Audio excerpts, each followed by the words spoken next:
Oh, yeah, yeah. Because Because I remember the Ricardo. the Ricardo line, disengaging labor, and then we stopped, and then desiring production machines, psychic apparatuses, and machines of desire. All right, so be it. That seems spot on. I think that's about right. Fuck it, we're going to start from there. So to kick us off so we can actually get underway at some point, thanks for listening to us bumble about as we tried to figure this out. I am sharing the PDF as always, and of course I am going to welcome you wonderfully to the Deleuze and Guattari Quarantine Collective's ongoing reading of Anti-Oedipus. We are almost all the way through our second reading as we are continuing with 4.3 of Anti-Oedipus, which is the introduction to schizoanalysis. The rest of this book is going to take us as long as it takes us. 4, 5, 6, 7 times of reading through each one of these sections is entirely possible because we're going to be taking our time, making sure we grasp things, making sure we talk about stuff. So if you have questions, if you have thoughts, don't hesitate to jump in. Before I dive in, I want to ask, are there any questions from last week? Anything that sort of stuck around in your head that you want to spend a little bit of time on or talk through, or questions of what's said so far rather than jumping ahead? All right. Well, to catch us back up very slightly, we were just getting into them discussing desire and how desire works. The discussion they had by bringing up Ricardo and Freud and the comparison there. The discussion of Ricardo, who disengaged labor and created labor sort of as its own quantitative element, which then obviously was used by Marx and others. Freud was the one who disengaged desire, allowing it to, in their minds, become an element of production itself, an element of all of that. As they say here, subjective abstract desire, like subjective abstract labor, is inseparable. Ms. Marx, if you could mute yourself. Subjective abstract desire, like subjective abstract labor, is inseparable from a movement of deterritorialization that discovers the interplay of machines and their agents underneath all the specific determinations that still link desire to a given person, to a given object in the framework of representation. We're now starting to talk about how we can remove that, how we can push in a different direction, how we can see how these may interact in a way that, similar to Ricardo, isn't just a man's labor, but instead the concept of labor disengaged. To continue through the paragraph, again, sharing in the PDF, off we go. Desiring production and machines, psychic apparatuses and machines of desire, desiring machines, and the assembling of an analytic machine suited to decode them. The domain of free syntheses, where everything is possible, partial connections, included disjunctions, nomadic conjunctions, polyvocal flows and chains, transductive breaks, the relation of desiring machines as formations of the unconscious with the molar formations that they constitute statistically in organized crowds, and the apparatus of social and psychic repression resulting from these formations. Such is the composition of the analytic field. And this subrepresentative field will continue to survive and work, even through Oedipus, even through myth and tragedy, which nevertheless mark the reconciliation of psychoanalysis with representation.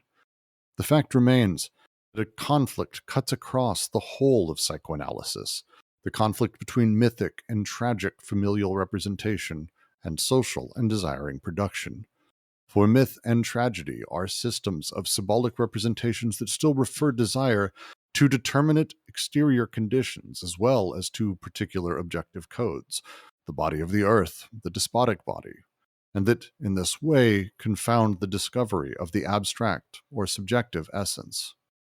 It has been remarked in this context that each time Freud brings to the fore the study of psychic apparatuses, the social and desiring machines, the mechanisms of the drives, and the institutional mechanisms, his interest in myth and tragedy tends to diminish, while at the same time he denounces in Jung, then in Rank, the reestablishment of an exterior representation of the essence of desire as an objective desire alienated in myth or tragedy. Big point being made about psychoanalysis here. I mean, that's kind of the rest of this book is that, I suppose, so I'm being a bit I don't know, obvious or reductive. As they've just finished talking about our previous paragraph, how desire abstracted, disconnected, pulled apart, so we're able to actually see how it operates.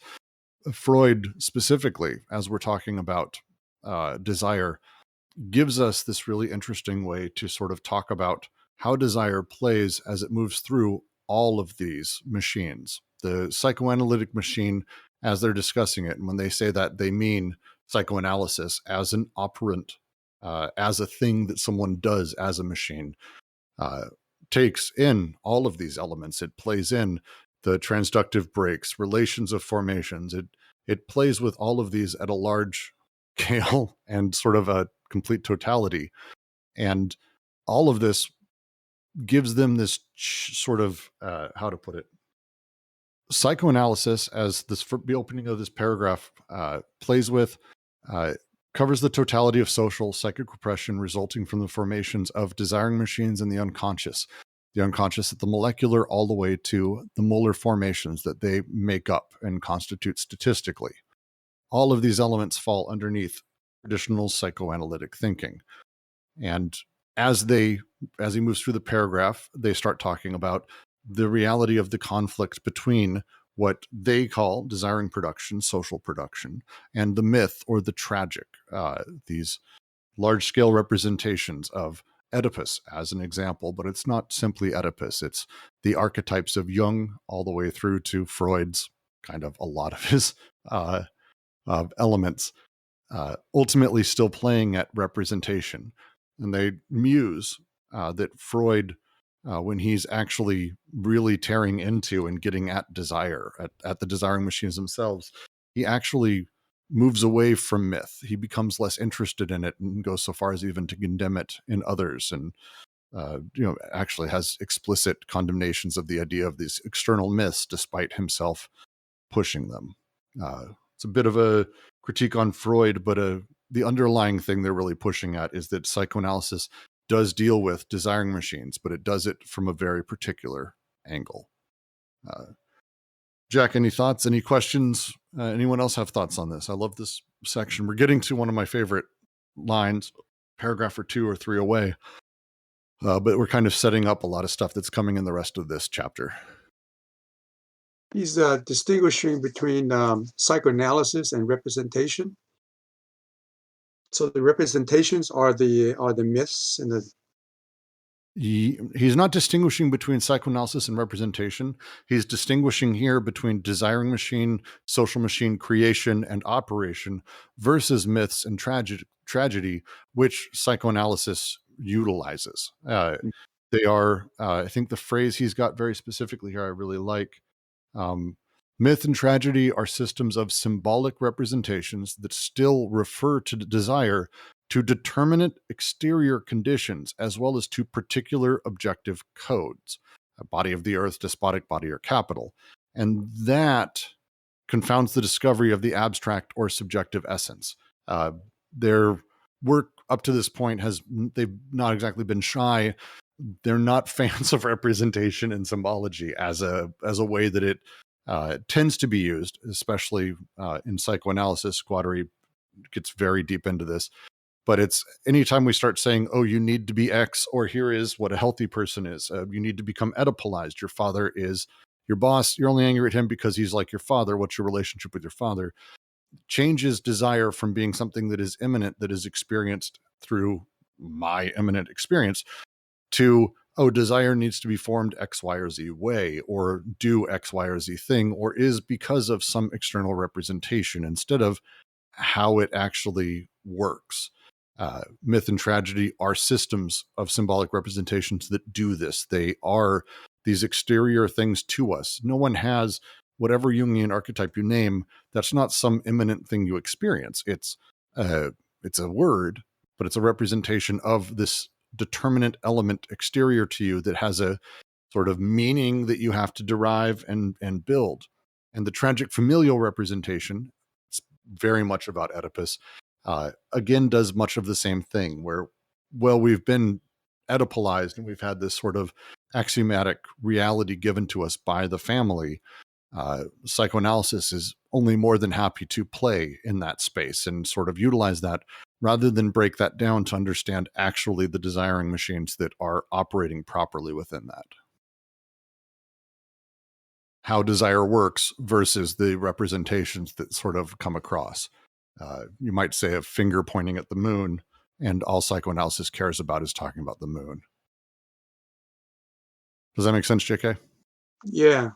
So at first there are these representations in the myths of Oedipus and so forth. These stories, these these ancient stories and so forth. And Mm-hmm. psychoanalysis it comes on and exploits these myths to put them into a system of of understanding the psyche, right? Yeah, I mean, if you take a look at Jung, for example, Jung basically believed there's a shit ton of archetypes that are, in essence, these like primal, innate symbols that we all have and we all share. The father, the hero, the idealist. There's a whole bunch of different roles, and we play these out to Jung's mind. And this is very simplified. Please, we actually have Jungian experts on the server, namely Ken. Don't listen to me on this. I'm giving very top line basic stuff to try to make a point. The way he works is that archetypes actually are the thing we're trying to become, or we utilize them or a mixture of them in order to become ourselves. We actualize based on that. Sure. Those things as representations are, however, as Deleuze would say, they're not inside of us.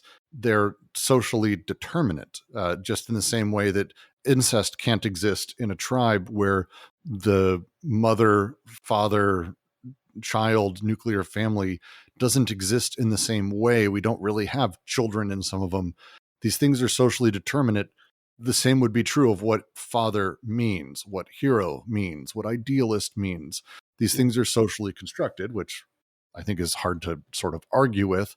And he would say that by giving someone those and saying, oh, you need to be the father, or an easy example would be if I've got a 4-year-old and sometimes you see parents, hey, be a man, you're saying to a fucking 4-year-old. That archetype, I'm now telling them what to be, but I'm not like communicating magically all the things that it means to me to be a man. I'm utilizing the representation. Now the child has that as an aim and a thing, and that thing it's trying to push desire towards and it's trying to reach, because that's kind of how we work, but it doesn't operate like that. It's not an actual point where I can go, oh, this is what man is. It's this nebulous element. And so because it's this externally determinate thing, it's driving us to look at it rather than going back to the source, which is desiring machines at its base, our innate immanent desire as things connect and disconnect, and how they've connected in our world, and the sensations they've generated for the collective that is Brooks, the mass of desiring machines that have produced me. How do they operate? How do they work? What do they do? That's the push. It's getting back to that and discussing social production and desiring production and not representations. Right. So Deleuze's point is that these various kinds of archetypes and myths are reconciled to the capitalist you know um, you know um, desiring production, right? Capitalist. To Yeah. I wouldn't necessarily say I would say capitalist now. Yes, he would probably say that about things we're going through, but it's not that they are all aimed at capitalist. It's that they're always to particular objective codes, is the sentence he used here. And the examples he gives is the full body of the earth, the despotic full body, and the full body of capital. He doesn't say that yet. He will later. Mm-hmm. Those are the large scale social constructs, or the body without organs, for lack of a better term, of social structure. But they are a full body, and these objective codes, as he says here, that in this way confound the discovery of the abstract or subjective essence. Just as with labor, for a very long time, people didn't talk about labor as a thing. People didn't do work in a way that people talked about this. It was the removal of it as its own thing. The disengagement of labor gave us a chance to actually see how production operates because we can do it through a lens of labor. Deleuze would propose that we can do the same thing with desire as long as we stop looking at like, oh, it's not, don't look at the table. The table's cool. Let's talk about the dude who made it and how he made it and what it took and the labor that went under there, because that's the real lifeblood of production. That would be what he would say about the unconscious and the social consciousness as well. Right, right. So prior to capital, it was it was The perhaps despotic. despotic, right? Despotic Mhm. And then the and full body of the earth before that. exactly, right. Okay. And so these myths and these archetypes were always subordinate to those kind of hierarchical powers, right? Um, uh, Subordinate is a tough way to say it. I would say they're part and parcel because in the Sorry. same way that let's talk about the Brooks socius, the BWO that is Brooks. Um, Everyone here who's listened to me a little bit has some general opinion of what they think about me. Whatever I say when I say Brooks or when you say Brooks, you think of something, or if you're new, hello, Miss Marksy, it's good to see you. You may have absolutely nothing aside from my voice, which is great. Um, the reality sort of behind that, though, is that you've constructed this sort of large scale representation of overall what Brooks is, and other things need to naturally sort of fit into that as you discover. Um, when we're playing at what the representation of Brooks is versus any sort of smaller part or whatever we may say, it's not so much that the representations are subordinate; they're actually almost capturing the large the way that desire operates, but they're manufactured by that sort of social production, and they talk about that. They hit it here, they will hit it again Mhm. as social production happens and desiring production moves through more and more complex things. These representations grow. This itself is not problematic. The problematic thing is that when we start from the place of representation, so when someone says, hey, you're going to go listen to Brooks, and you have no idea who the fuck Brooks is, but now you've been told I'm something. Now you've come to me and you're like, oh, Brooks, I've heard someone said, you're like a superstar with Deleuze. And I'm like, that's embarrassing. Like I feel gross when I like that's it's confusing to me, but it's because that's the setup. They had the representation first, and then the real reality of me ain't going to live up to whatever the fuck you've been told. Mhm. And that's true. That's kind of how this works. The representation is part and parcel and comes first when you're introduced to it. So when a child's born and they're born into a socius of capital, for example, it's not that representation is subordinate to the socius. They operate hand in hand, but the representation is ultimately what actually enslaves my desire Mhm. through the misuse of the various syntheses. Because just like production, when it's done at large and it basically exploits labor and misuses it for, let's say nuclear bombs or garbage machines, or there's poop toys at Target versus building houses for the unhoused, which feels like a much better use of actual labor.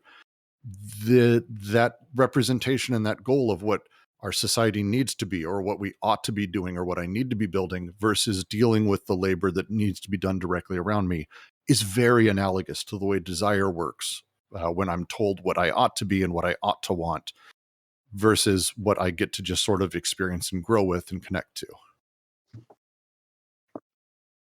If that makes sense. Sorry, I'm Yeah, rambling a bit. yeah. I just wonder if the collective unconscious, right, is more a little more free from this kind of external collectivity of the socius. Yeah, or are they also captured by the socius? Uh, I would I have a hesitant time breaking them apart. We refer to them separately because it makes it easier to have the discussion. But the molar and the molecular, the two regimes, as they call it in here, they're not like two big hills on the opposite side of a valley. They're two ways of looking at the exact same thing. Um, Mm. if I look at a flock of birds, I can look at it as a flock of birds, or I can look at it as many birds. Neither's right. It's a way of, oh, look at all of those birds. There's 22 that are black, 7 that are red. But if I say the flock of birds is turning left, That's not true of literally every bird, perhaps at any given moment.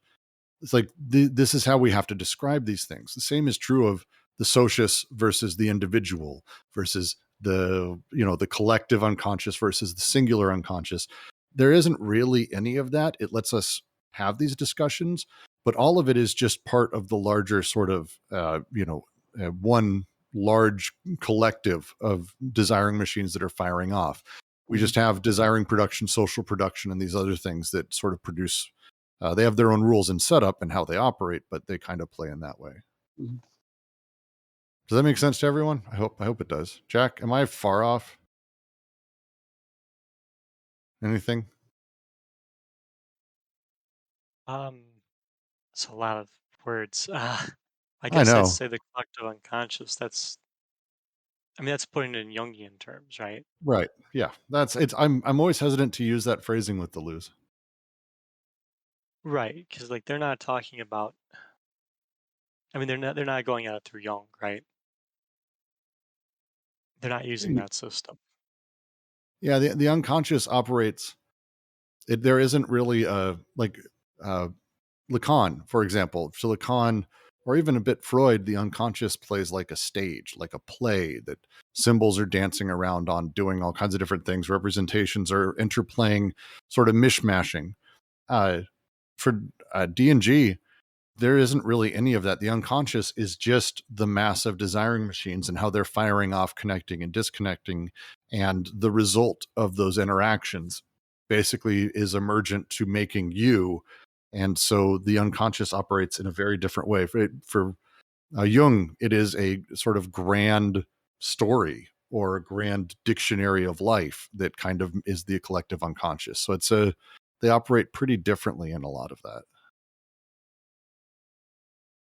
If anyone here's a better explainer of Jung versus Deleuze, Ken did not join us today, which makes me upset, but that's okay. He's got a real life. That's not all of us have one of those. I guess if I were to take a stab at it, it would be something of a Kantian distinction, right? For Jung, having talked with Ken, it seems clear that Jung will talk about like archetypal energy, if you like, maybe a kind of desire, maybe a desire. He'll talk about that happening, but that's numinous. You can't deal with it as it happens. You've got to deal with the representation of it. And that's where the archetype as representation becomes critical, because that's your way of like kind of making sense of it, if you like. That's the way it almost it spans into the problem that Deleuze and Guattari are talking about, right? Because at that point, if you can't get at what's happening on the unconscious on its own terms, you can only get at the representations of it. The unconscious starts to look like a stage for these different things to play out in their representation, right? And Jung, I think his work's very interesting, but the point they're driving at is that, and they're saying Freud would agree with them in some sense, right? Is that you're still not getting at the unconscious on its own terms, which are the disjuncts, the conjuncts, and the connections, right? That's a great way to put it. Instead, we're dealing with the representations of them. So if you look at it in that sense, right, it's the problem of representing, in a sense, kind of representing the experienced, right? To really simplify it, the point Deleuze and Guattari are making then is, if we don't want to deal with the representations as the thing themselves, right, then we've got to find the conditions of experience, right, the immanent conditions. And that's the three syntheses. That's how they're going to get at the unconscious, as opposed to being caught in the representation of it. I like that. Thanks, Jack. No problemo. It's because I posted a Yoda gif. I meditated. Fair enough. The only Star Wars character we both like. Fair. Well, a little. I see what you did there. Let's move on to the next very long paragraph, which actually goes pretty deeply into the mythology and even mentions Jung by name.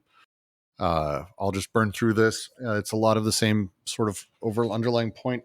Don't hesitate to, if you have a thing, we're in the live chat. If you find the live chat, there's a thread dedicated to Anti-Oedipus. We're in there. I'll do my best to make it through reasonably. How can this very complex ambivalence of psychoanalysis be explained? Several different things must be distinguished. In the first place, symbolic representation indeed grasps the essence of desire, but by referring it to large objectities, objectifies. Objectities is a derivation from a German term. As to the specific elements that determine its objects, aims, and sources, it is in this way that myth ascribes desire to the element of the earth as a full body and to the territorial code that distributes prescriptions and prohibitions. Likewise, tragedy ascribes desire to the full body of the despot and to the corresponding imperial code. Consequently, the understanding of symbolic representations may consist in a systematic phenomenology of these elements and objectities, as in the old Hellenists or even Jung. Or else these representations may be understood by historical study that assigns them to their real and objective social conditions, as with recent Hellenists. Viewed in the latter fashion, representation implies a certain lag and expresses less a stable element than the conditioned passage from one element to another. Mythic representation does not express the element of the earth, but rather the conditions under which this element fades before the despotic element. The tragic representation does not express the despotic element, properly speaking, but the conditions under which, in 5th century Greece, for example, this element diminishes in favor of the new order of the city-state. It is obvious that neither one of these ways of treating myth or tragedy is suited to the psychoanalytic approach. The psychoanalytic method is quite different. Rather than referring symbolic representation to determinate objectities and to objective social conditions, psychoanalysis refers them to the subjective and universal essence of desire as libido.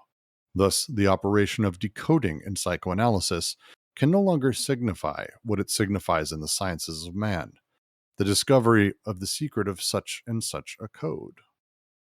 Psychoanalysis must undo the codes so as to attain the quantitative and qualitative flows of libido that traverse dreams, fantasies, and pathological formations, as well as myth, tragedy, and the social formations. Psychoanalytic interpretation does not consist in competing with codes, adding a code to the codes already recognized, but in decoding in an absolute way, in eliciting something that is uncodable by virtue of its polymorphism and its polyvocity. It appears then that the interest psychoanalysis has in myth or tragedy is an essentially critical interest, since the specificity of myth, understood objectively, must melt away under the rays of the subjective libido. It is indeed the world of representation that crumbles, or tends to crumble. Said very nicely. Objectities is a really interesting term. The form in which the thing in itself, the real, appears as an object. It's a German Objektitat. Last time around, we had a couple Germans in the room who were able to yell at me, and I'm sure I'm mispronouncing it again, and explain it, but it's a really interesting use here. And my favorite part is that they actually translate it the first time, but then don't translate it the rest of the paragraph. So that's okay. Little inconsistencies never hurt anyone. A lot of this is kind of just carrying on from what we were talking about with the appeal that you tend to find from Guattari in pieces prior to this, alongside this, and after this, which is not so much condemning psychoanalysis, but saying that psychoanalysis shouldn't be doing what it's doing, that there's a large-scale critique of psychoanalysis needs to be rethought, and the approach needs to be rethought because it's been taken over by these elements that are doing no service to anyone. And it's a pretty crisp paragraph. Please, if you have questions, because it's been a while for me since I totally didn't get this. The first time around, I remember getting stuck here and a little bit later. So please, if you have questions, now would be the time. Or comments also. Maybe I can try and kick that off then. So as I read it, these two paragraphs, what they're basically getting at, right, is a larger theme in the book, which is, on one hand, the engagement with psychoanalysis that schizoanalysis has, right? Because in a sense, it's not trying to break with psychoanalysis the same way we might say that Marxian thought is trying to break with capitalism. The nuance of the move, especially in post-structuralism, but in this book, is right to engage psychoanalysis to understand why it operates the way it does, right? How it functions. And then as a point of departure, right, schizoanalysis becomes this new methodology. And we can see that by the distance it shares from psychoanalysis, right? That difference I in would relationship. Good. I actually think it's very similar to what Marx did. I would say that Marxian. Marx didn't like say fuck capitalism, burn in hell.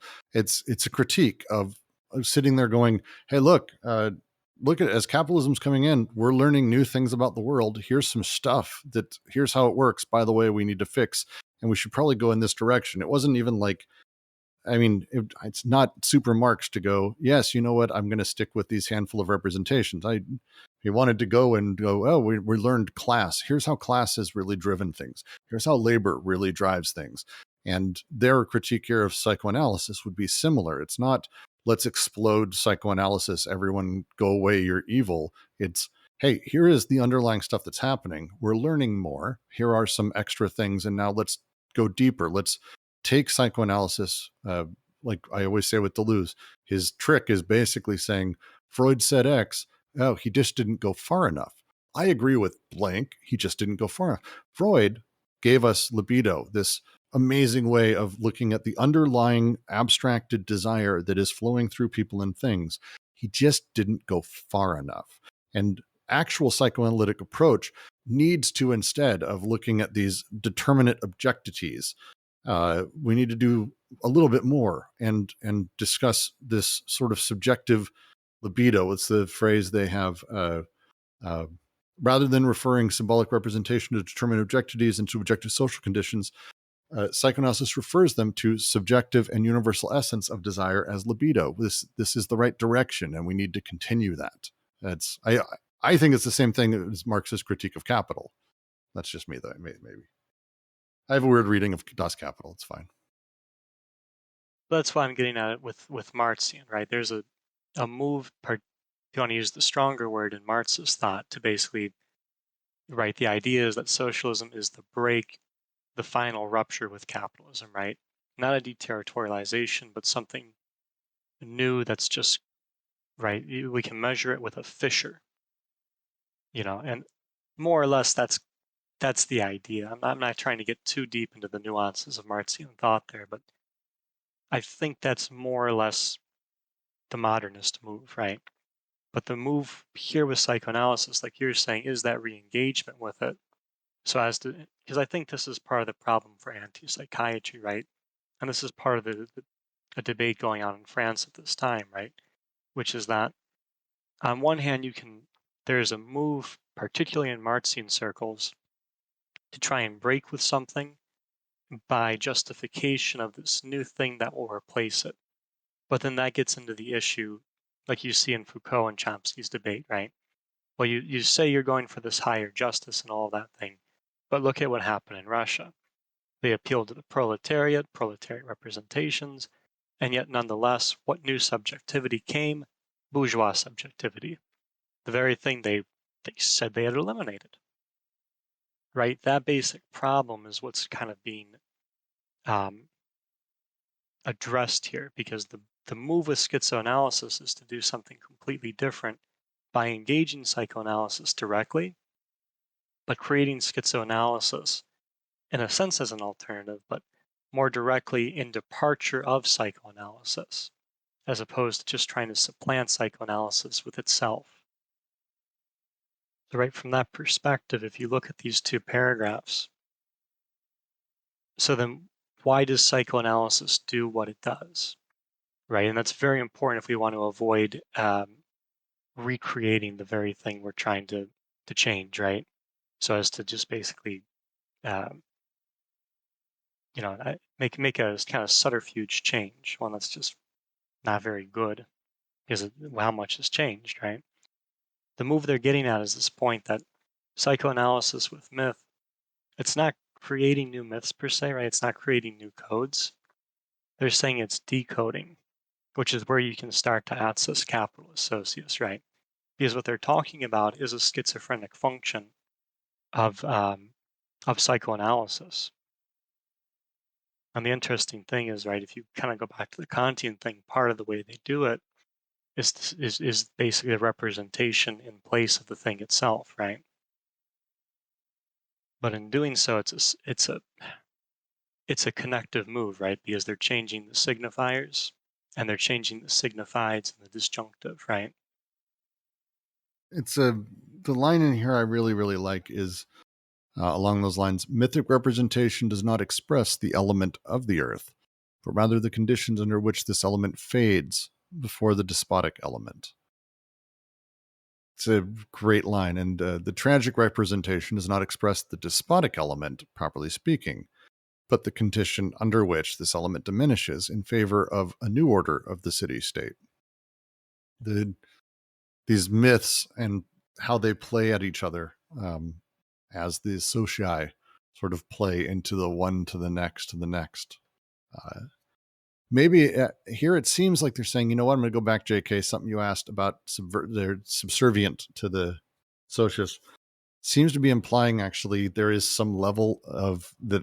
I shouldn't have said no, that there is a bit of a nuance to that these myths fade before the despotic element, before the next one as they move. It's a really, so I probably shouldn't have said no. I should probably be careful about that. That's a really, now it got me thinking. God damn it, JK. It's the diagram with that arrow. It's the progressive It is, yeah. deterritorializations, right? Because Yep. you're seeing the decoding of the signifier in the earth, the signified and the despotic, or to say it more simply, you're seeing the decoding, deterritorialization, however you like, of the first and second syntheses. What capital brings is the use of the conjunct, right? The third synthesis into that mix. But that's the decoding process, right? That is, that's what's under fire here through psychoanalysis. In that sense, it's actually kind of interesting because in a way it's destroying the representations. But at the same time, it's destroying them in such a way that they gain expression at the same, it's an interesting, not so much contradiction, but it's interesting that these two things go together that way. Very much. I do want to phrase, just say a conversation we're having. I just want to quote Jean-Claire and my response because I think all of it goes together. I love the wording. The unconscious is bigger than space and the depths of the ocean, but hasn't been mapped. It's unmappable. But at least with a map, one can use something to navigate it. And my response, I think it's not far off from what you're talking about too, because I'm trying to just kind of continue his poetry, their poetry. We can map it by laying out spaces and naming areas and calling them calm or wild or whatever. Or we can map currents, know how they flow, and this will help us understand the entire system and find out where best to be. The nature of mapping is not that that's going to be a thing that they're going to get into in ATP or other stuff. Boskard, Here Be Dragons is it? Yes, there's a lot of interesting shit to be had there. Mapping as a concept, especially for the unconscious. Love it. Any other questions? Any other thoughts? Any other things here before I move to the next slightly shorter, thank God, paragraph? I actually think the next one's more dense, which is a problem, but so be it. All right. It follows that, in the second place, the link between psychoanalysis and capitalism is no less profound than that between political economy and capitalism. This discovery of the decoded and deterritorialized flows is the same as that which takes place for political economy and in social production, in the form of subjective abstract labor and for psychoanalysis and in desiring production, in the form of subjective abstract libido. As Marx says, in capitalism, the essence becomes subjective. The activity of production in general and abstract labor becomes something real, from which all the preceding social formations can be reinterpreted from the point of view of a generalized decoding or a generalized process of deterritorialization. Quote, the simplest abstraction, then, which modern economics places at the head of its discussions, and which expresses an immeasurably ancient relation valid in all forms of society, nevertheless achieves practical truth as an abstraction only as a category of the most modern society. End quote.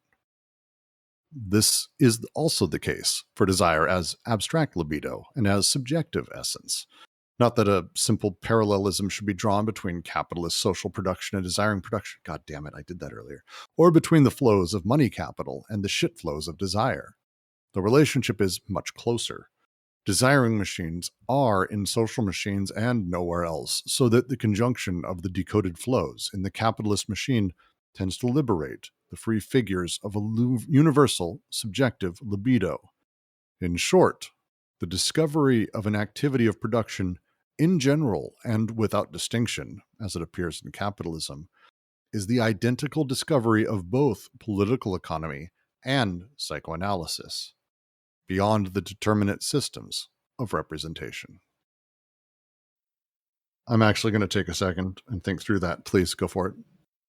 I'm going to say, see, that's the line we should give the people who kind of criticize the book for like, is it really political? Is how, what can we actually do with this? I think that is one of the most important moves they make here, right? I mean, not only their reading of Marx, right, but this move that a lot of people will say, right, why read Anti-Oedipus? It's just about psychoanalysis. But what they're getting at is that no, it's about political economy and psychoanalysis. They go hand in hand, right? Like you were saying earlier, there's a part and parcel relation between capitalist socius and psychoanalysis, and we just saw that in the aspect of what psychoanalysis does. It is a machine for decoding, for deterritorializing. In that sense, right, you kind of have to care about both of them. You can't just say, well, it's all economics. Right. And it made sense to me too, because like when we talk about like marketing and everything today, right, that's one thing we're talking about is psychographics. Freud's, Brooks, I know you know this one, but as a point of interest for some of the other guys, this was one of the big developments for Freud's, I think it was his nephew, when the cigarette company approached him about creating a new way of selling cigarettes, getting people interested. And there was this march that happened, I think, in France. And Freud's nephew, we'll just call him Nephew Freud to make it easier. Or we can call him human piece of trash. Well, but and this does become the move in marketing, right? Because you're right, it gets into some serious issues, but it's also, you've got to respect the brilliance of it, because he gets that desire to come up with a marketing move. He has a group of feminists approach this march and almost seeming to, here's the representation part, almost seeming to represent women's rights. They all light cigarettes. Yep. And this becomes the big move, is that people see that. And at one hand, there's the representation, kind of like you were saying earlier with Brutz's, Brutz the representation versus like Brutz the actual guy who's doing all this stuff, what you hear about him versus what's going on. But that becomes the big move then, is the cigarettes spike in sales from women, not only because of the representation, but because of the way desire plays into that, bypassing the ego, going straight to the id in classic To be very psychoanalytic specific, when he did this, he called them and he got people to start calling cigarettes torches of freedom. He got women to call them that. Genuinely just a human piece of garbage. He ended up doing shit. I have the Wikipedia up, just reading it. He worked for the United Fruit Company in the 1950s, working with the CIA orchestrated overthrow of the Guatemalan government as well. He's a just amazing pile of human shit. And Adam Curtis, I love Adam Curtis, and fuck his flaws. He does some great work. The documentary on this, The Father of Spin, is horrifying. Right. Oh, And look at this. See how political economy and the psyche going hand in hand right here. yep. Right? Desire being so intimately bound up in that he's able to make these moves. It's a condition for him to do this. Because what did he do? He'd create, well, what he was involved in, what this does, because it's not just him who engineered it, right? It creates a whole investment, decoding cigarettes, right? And allowing for the recoding of cigarettes in this fashion as torches of liberty, as women's rights, and that. This is the big play. This is capitalism as relative limit. Yep. This is that kind of schizophrenic element. He did a Dixie Cup ad campaign. It's worth reading through the entire thing because it's kind of amazing. His Dixie Cup ad campaign, to just quote, was designed to convince consumers that only disposable cups were sanitary by linking the imagery of an overflowing cup with subliminal images of vaginas and venereal disease. So that's a thing. Dixie Cups. There you go. It's like Rene Magritte in reverse, right? Mm-hmm. Well, but it is, again, the thing he understood, and a lot of people understand without saying it, that Deleuze is getting at, is that political and social and your personal like drives and desires kind of all the same sort of thing we're talking about. The social machines are desiring machines.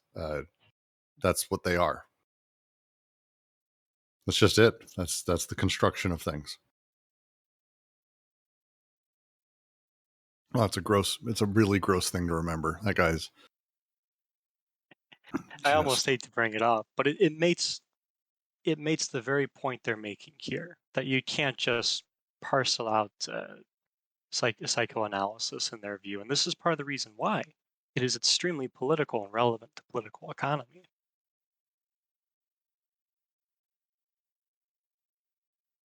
Yeah. The whole thing is incredible. It's worth reading through all of it, honestly. Well, the Ditsy Cups one is new to me, so I'm going to look forward to exploring that. It's actually really, it's harsh. It's actually kind of that weird old-timey thing, but also like still unsettling today. It's like something that Tim and Eric would go, oh, that's a little bit far. That's unsettling. I don't think we can do that. What you got to do is you got to take that marketing and the new marketing for kids and just put them side by side, right? See how much has changed. The mentality about that, if you haven't seen the film Thank You for Smoking, ended up being made by a bunch of libertarian psychotics. Very good study in very much the same thing, and how words can be twisted and mean anything. Pretty brutal. Good film. Back to Anti-Oedipus, this paragraph. Any questions, comments, anything? I'll give it a minute. Happy to be awkwardly silent for a moment. Maybe one of you will be so uncomfortable you'll actually talk.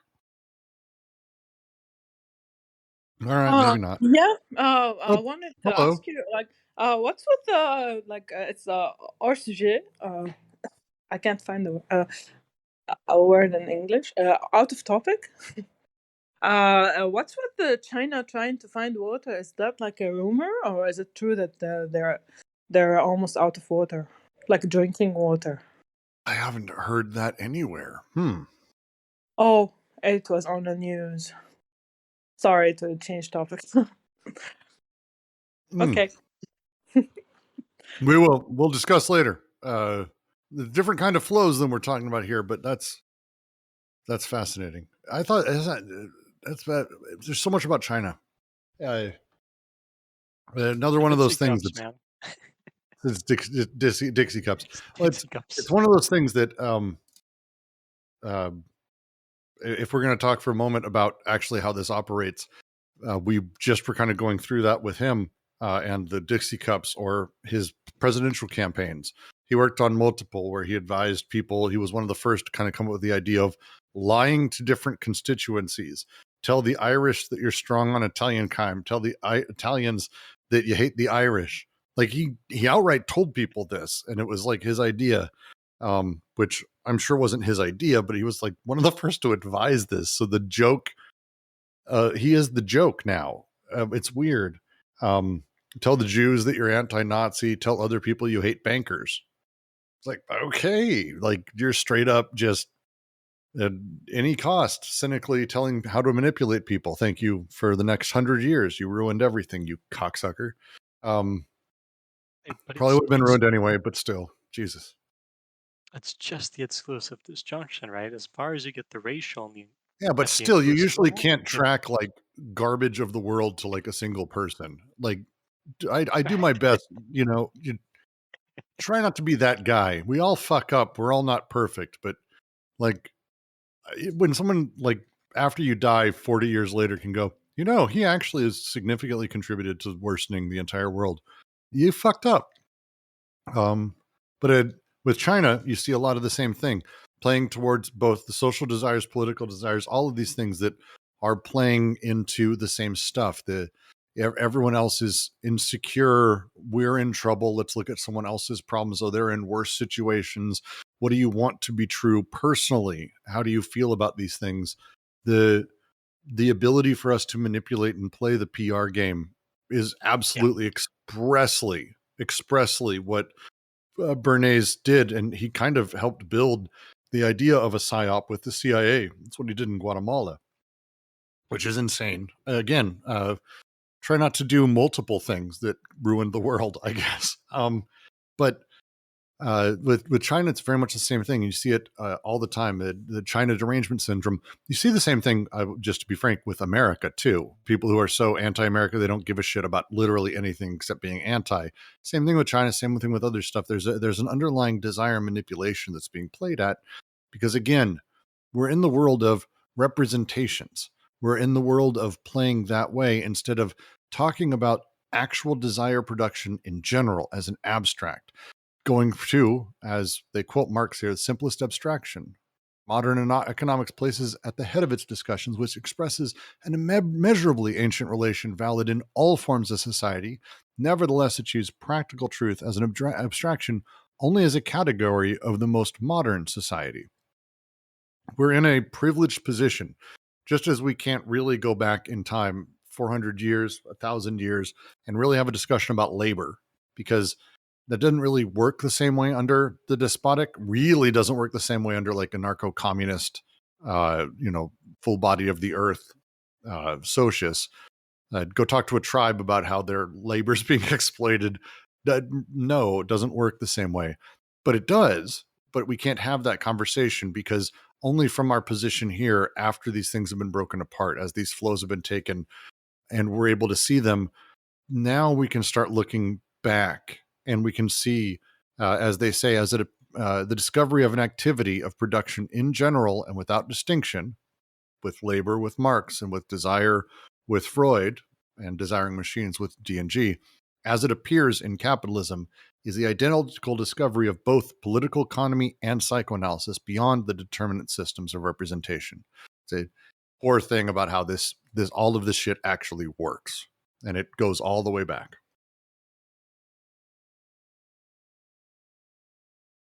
And it's not a simple parallelism, just even though that's what I technically did just before. It's they are in social machines. Desiring machines are in them.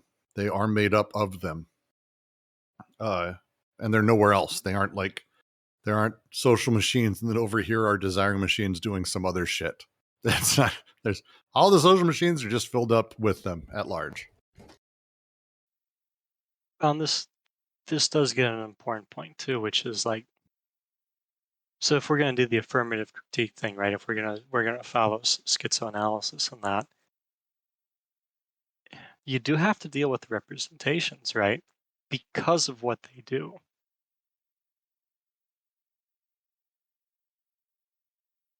Doesn't mean you can take them to be the thing itself and all that nonsense, but they are there. We'll move to the next paragraph. Obviously, this does not mean that the capitalist being, or the being in capitalism, desires to work or that he works according to his desire, but The identity of desire and labor is not a myth.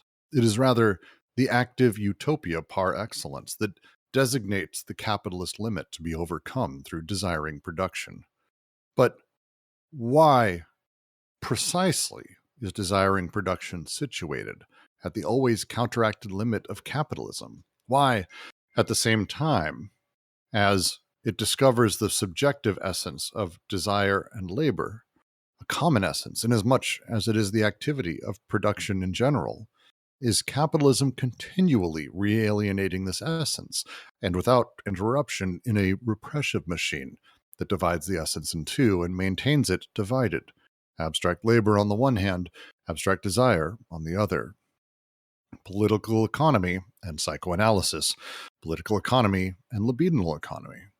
Here, we are able to appreciate the full extent to which psychoanalysis belongs to capitalism, for, as we have seen, capitalism indeed has as its limit the decoded flows of desiring production, but it never stops repelling them.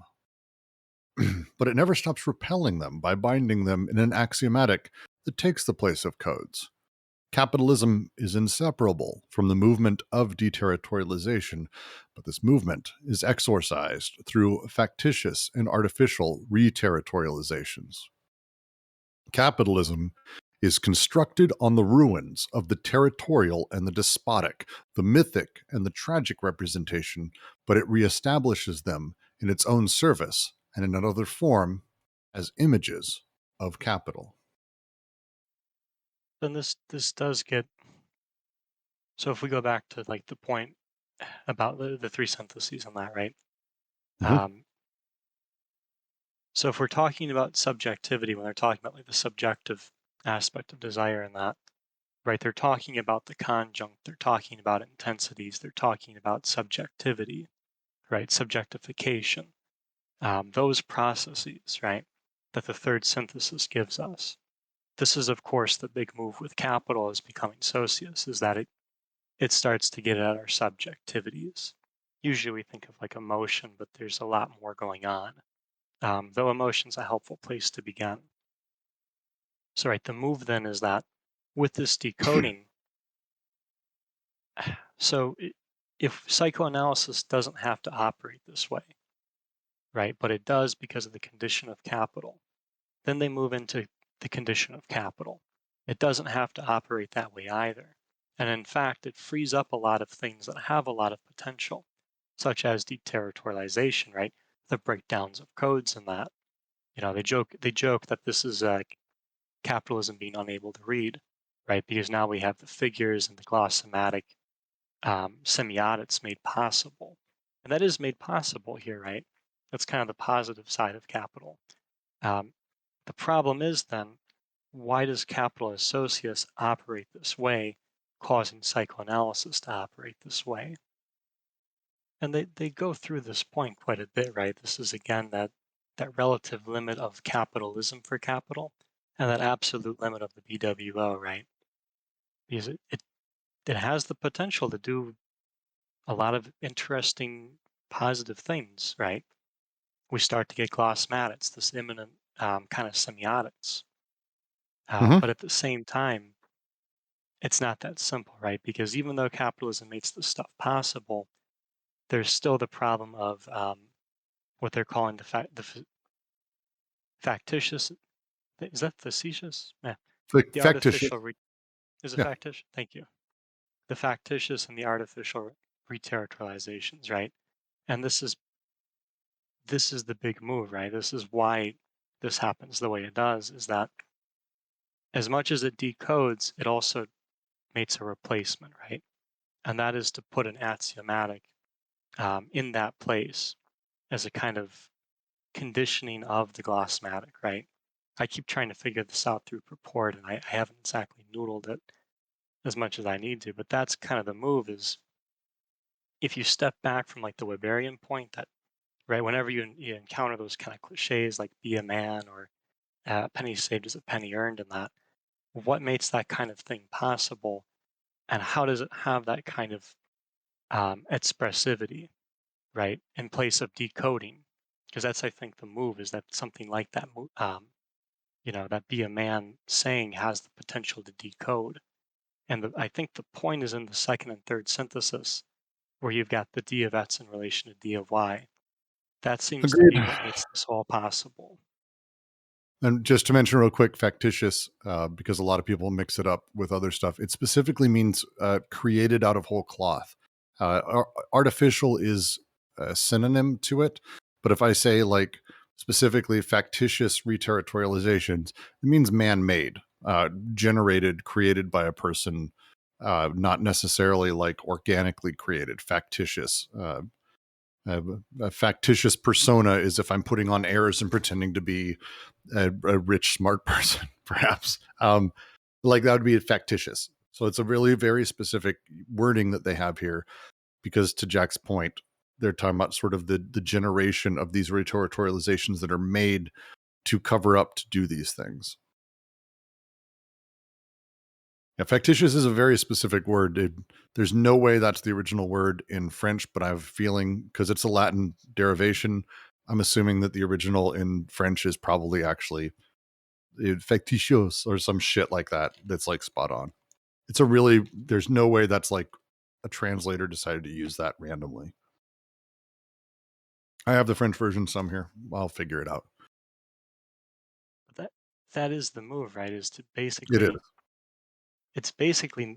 it's not mitigating, but it's providing a kind of artificial condition for change, right? You're basically, so if we go back to like nephew Freud, if he's trying to bypass the ego to get at the id, right? This is to basically control desire in a sense, to move desire, if you like. This is an attempt at moving change, particularly through subjectivity, right? Through the conjunct, but moving change in it nonetheless.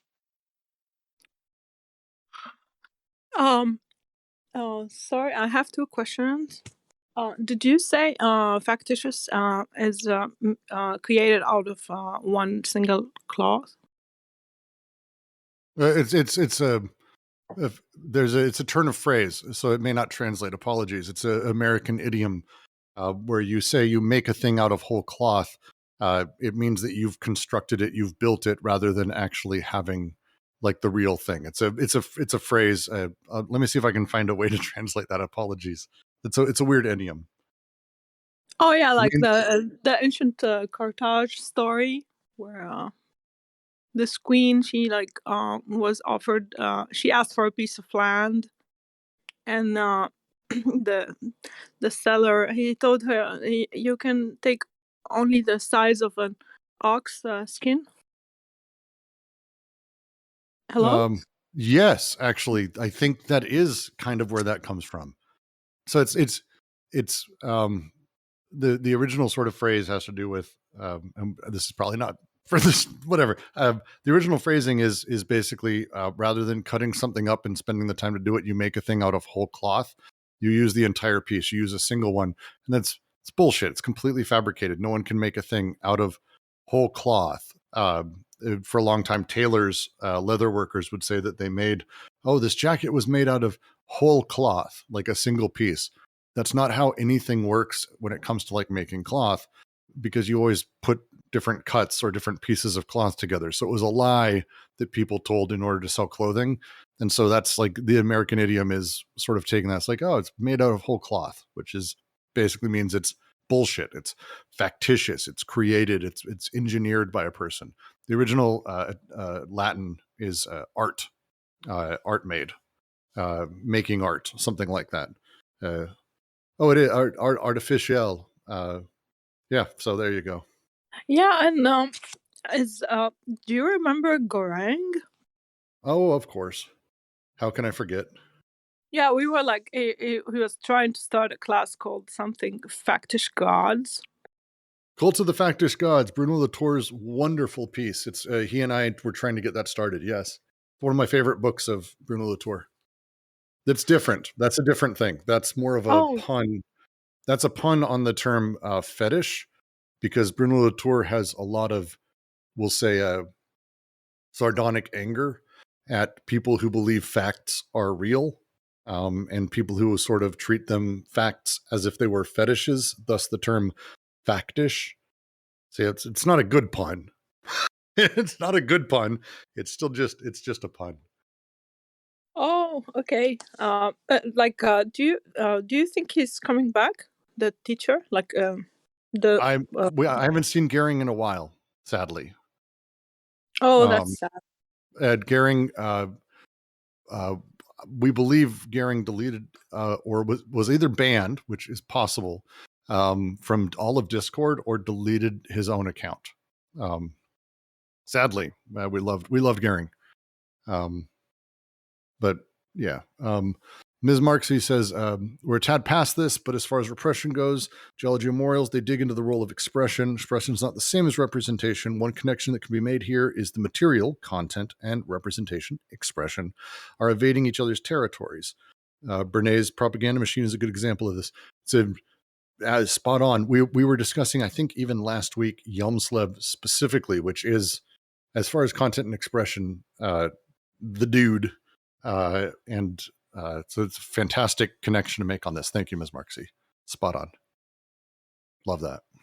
All right, well, we'll continue to the next paragraph because we've got some more Marx, but it's a summation, a nice tight little paragraph. We'll just jump through. Ms. Marxy, we're trying to figure out how to do that.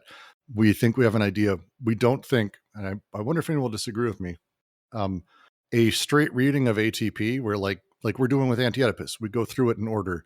I think it makes sense for Anti-Oedipus. I think for ATP, it's actually a disservice, not just to the book, but to the point of it and to the ideas behind it. So it's plus I've been part of, I've joined the beginning of a handful of ATP readings, and they're all garbage because it doesn't work. Because unlike AO, we're here. I can generally kind of tell you, here's my understanding, here's what I think. ATP is a decidedly weirdly personal experience, and doing it collectively is difficult. So we're trying to figure out a way to do it. Now, if you have ideas, let us know. We take suggestions. But let me get to the next paragraph. We'll make our way through. Marx summarizes the entire matter by saying that the subjective abstract essence is discovered by capitalism only to be put in chains all over again, to be subjugated and alienated. No longer it is true in an exterior and independent element as objectivity, but in the element itself subjective of private property. Quote, what was previously being external to oneself, man's externalization in the thing, has merely become the act of externalizing, the process of alienating. End quote.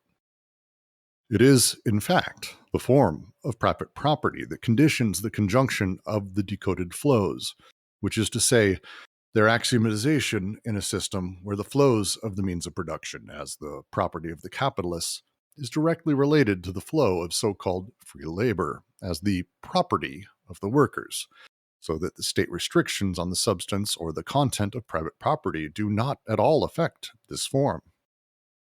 It is also the form of private property that constitutes the center of the factitious reterritorializations of capitalism.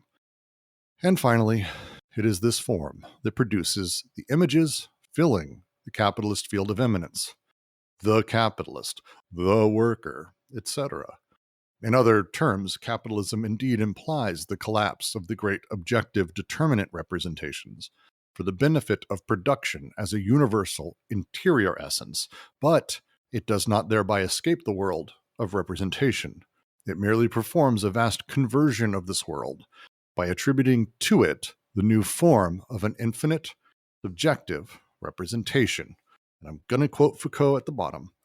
Michel Foucault shows that the human sciences found their principle in production and were constituted on the collapse of representation, but that they immediately reestablish a new type of representation as unconscious representation. We did a reading of The Order of Things. I highly suggest we have a channel here. You can go back and actually literally find that reading and that discussion. Zach Fouchard did a wonderful reading on it. It was great. Any comments, questions? It's open, please. Let's this is about property, private property. This is about the change of private property as a form, not as a thing that I have. I don't have private property. It's a form that essentially other things get turned into, or that I get to have or get control of, or whatever it may be. And that's Marx's. If you haven't read it, I highly suggest Karl Marx, good writer, Das Kapital, pretty great book. Don't read the abridged version. Don't read the shitty translation. It takes a while. It's worth finding. Handful of good secondary texts we have in the uploaded docs section here. There's a huge amount of stuff written on Marx in general. There's a lot of different things. But underlying all of this, I just want to reread just a little bit. It is, in fact, the form of private property that conditions the conjunction of the decoded flows, which is to say, their axiomatization in a system where the flows of the means of production, as the property of the capitalist, is directly related to the flow of so-called free labor, as the property of the workers, so that the state restrictions on the substance or the content of private property do not at all affect this form. This is one of the most dense sentences in the entire book to me. I'm not even sure I fully grasp it. If anyone wants to try, but it is, as I read it, there is an intuitive response I have that I feel like there's a shitload here. I love that sentence. It's my favorite in the paragraph, and maybe one of my favorite in this section. Is he saying that private property, notion of concept of private property, is what is how the subject is defined, and that it has it's out of the control by the state. So it's defined. The notion of private property and the subject is pretty much restricted to the property of the private property of labor, right? Labor and these axiomatization. I'm gonna.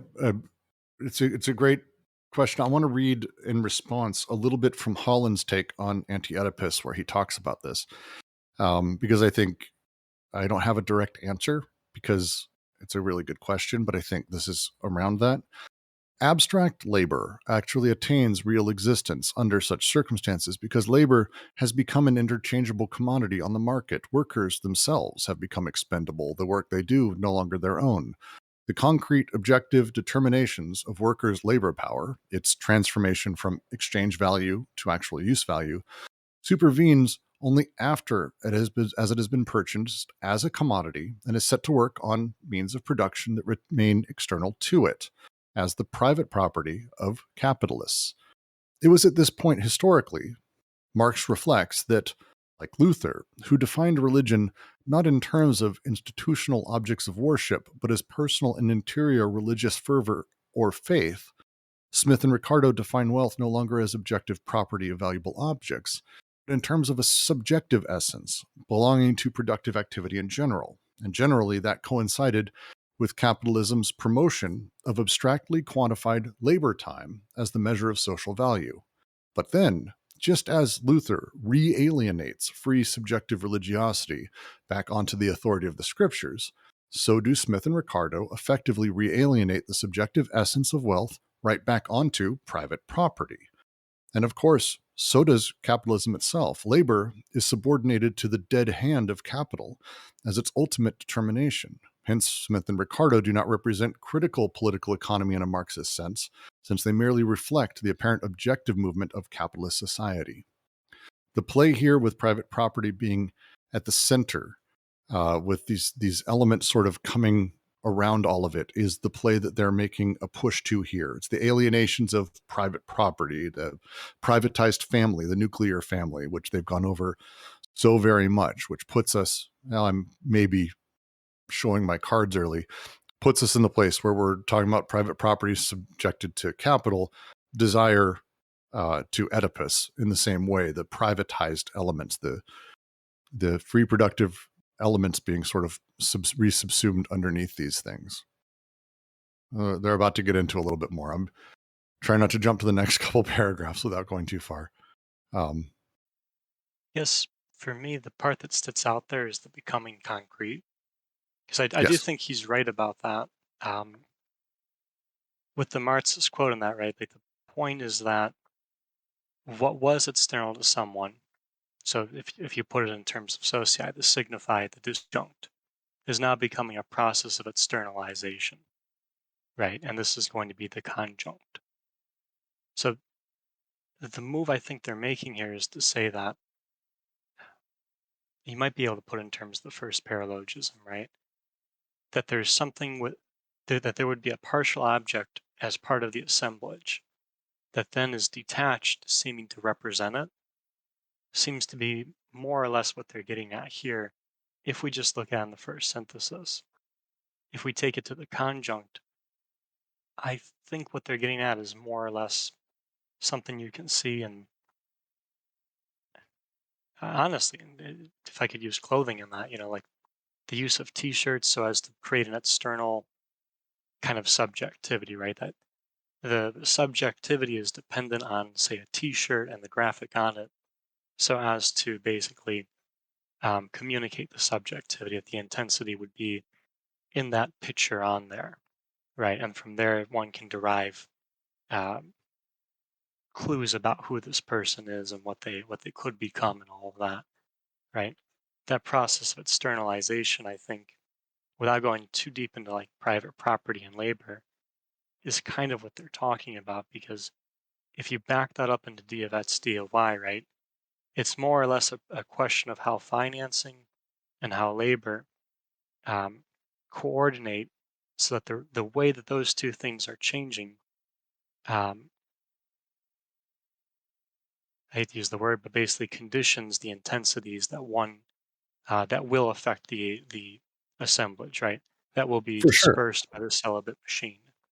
Well, and it's just to be very particular, because the last bits he's been talking about Marx, he's been referring to it, but he's been talking about the ends of the Greek state and its transition to capital. He's talking about private property. All of this really is stemmed around, I think, Origin of Family, Private Property in the State by Engels, Marx's companion, whatever. But Engels wrote an excellent piece on kind of the growth of private property and how it made its transition from one society to another. And Deleuze is referencing so much from that. It's almost impossible to sort of divorce it as far as I'm concerned. So it's I've linked to it in the chat. It's absolutely worth a read. But there's a lot in there specifically around private property and its switch that he's referring in this paragraph specifically.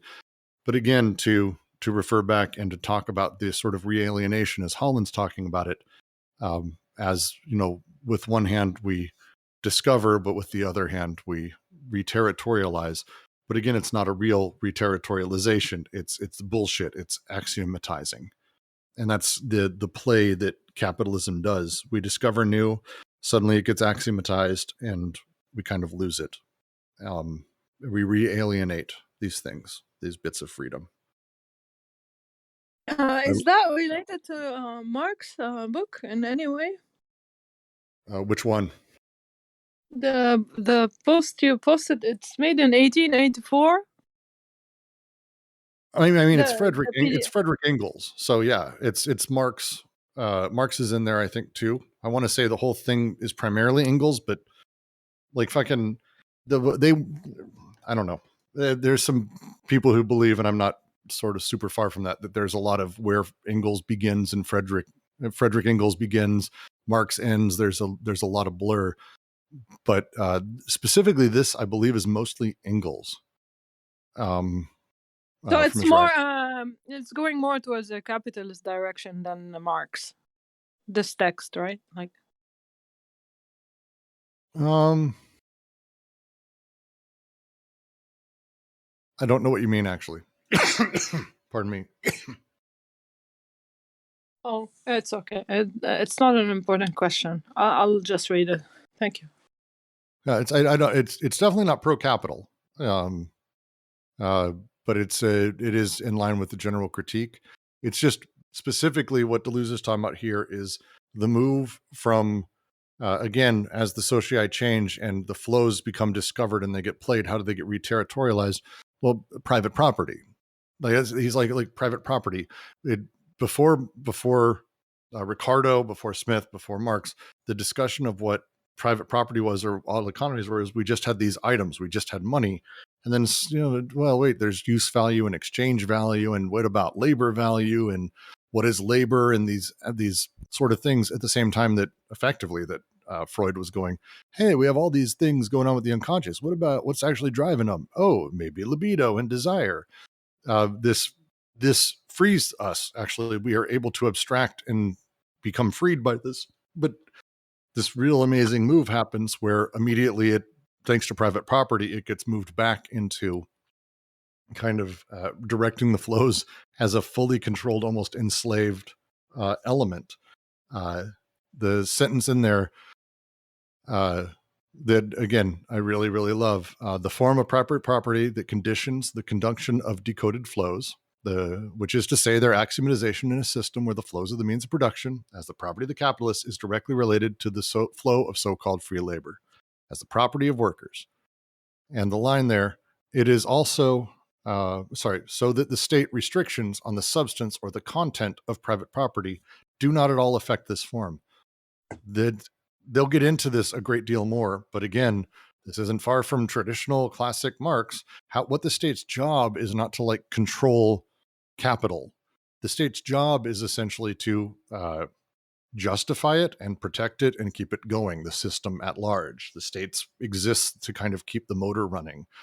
And right here is hinting at what's going to be coming a lot later, but the state's restrictions on the substance or the content of private property don't affect the form of private. They don't fucking touch private property. They touch the things around it. And so private property gets to still be controlled, owned, and kind of unfettered, and is allowed to do its awful shit as an abstraction. And this other stuff gets subsumed underneath it. Because again, we're talking about attributing everything to this new form of an infinite subjective representation, which is a fucking great line. It's a fucking great line. Did we have a feudal system right before that? Despotic. Feudal would be part of that.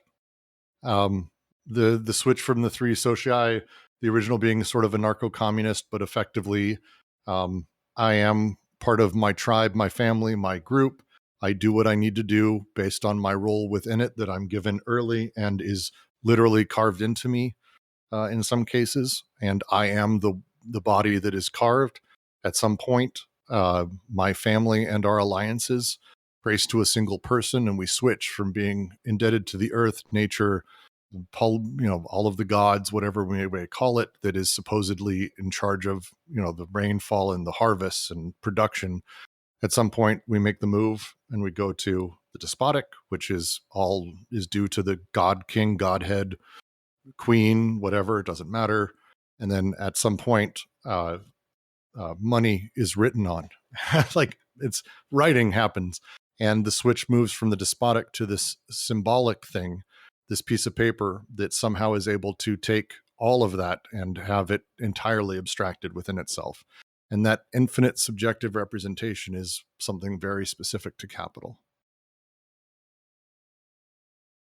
Like there was no such thing as private property as a concept before. People owned stuff, sort of. If the king wanted a thing, the king got it. That was over.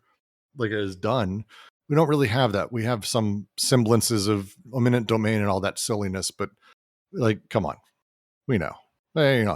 People have their stuff, and people have power. I'm losing the listeners. What am I saying wrong, people? Oh, it's Boastgerd. We'll fix your Windows 11 installation soon, Boast. I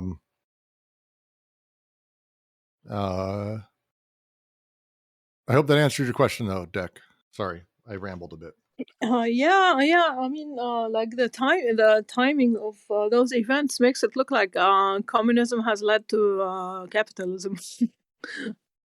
Well, it's not far from that. It's a matter of how production is organized. Like, again, when we talk about the socialists, I was having this discussion with someone on the server yesterday. We're not talking about like what we call society or an economic system.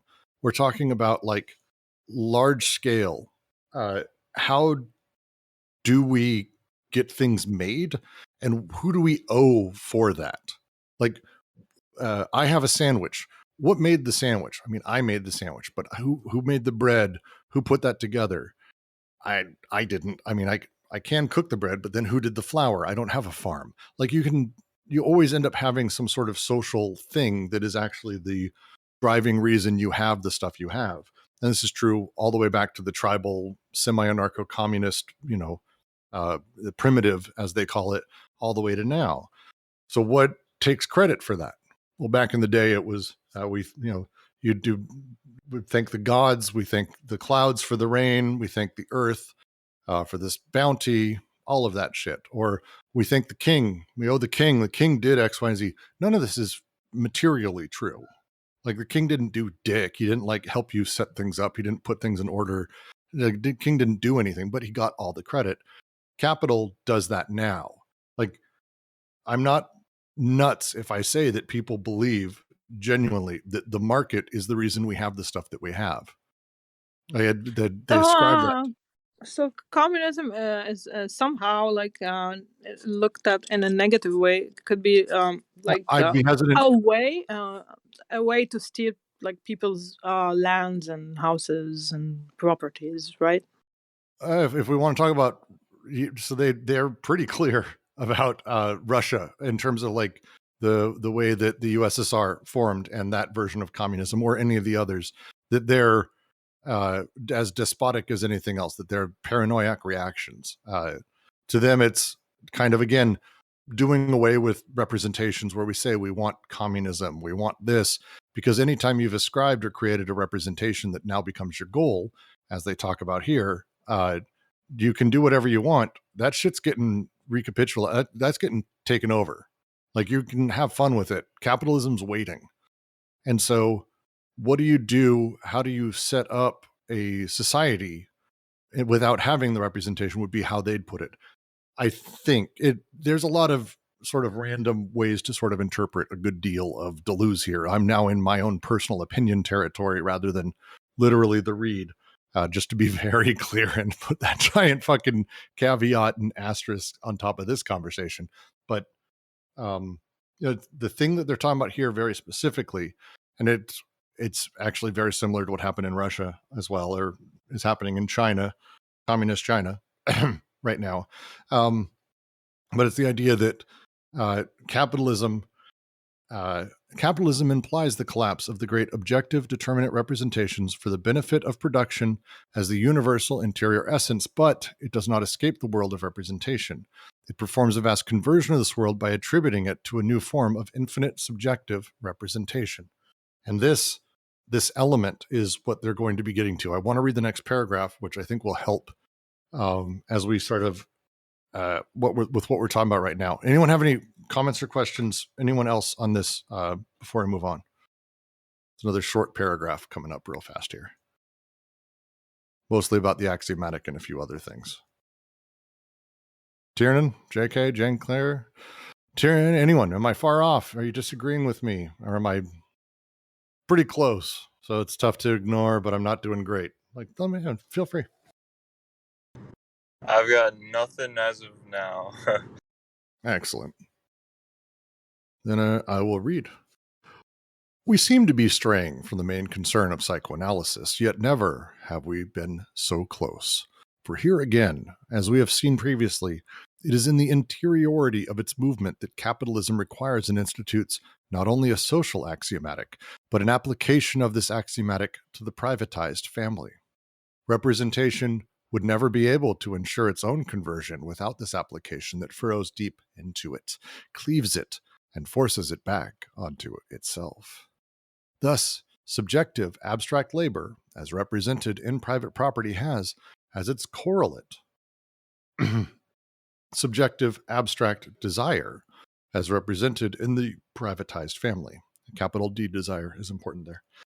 Psychoanalysis undertakes the analysis of the second term as political economy analyzes the first. Psychoanalysis is the technique of application for which political economy is the axiomatic.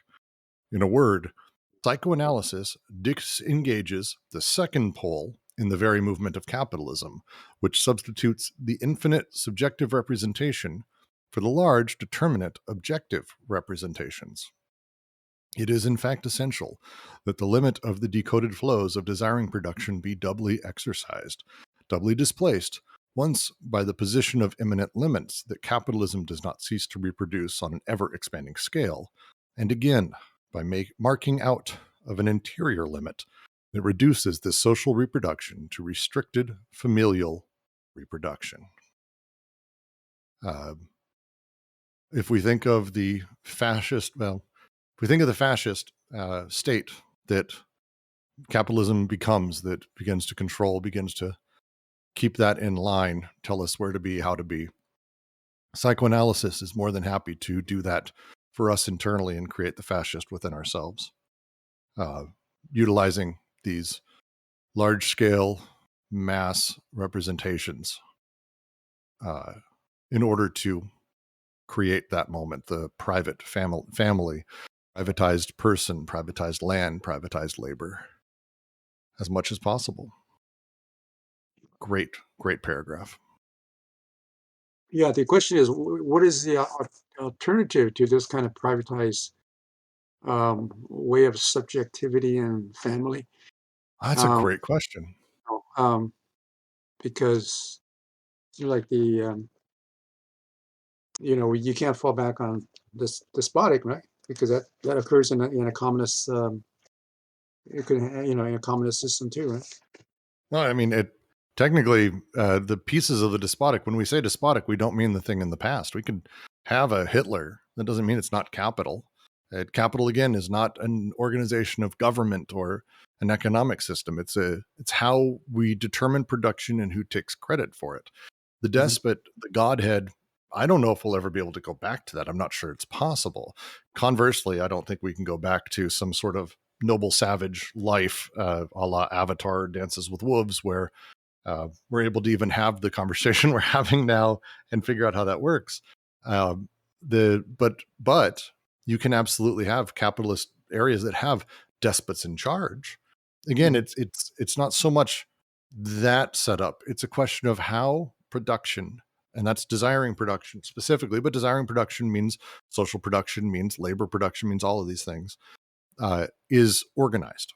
Right. And an organ being in giant capitals, organized. How do you actually say this machine connects to that, this connects to that?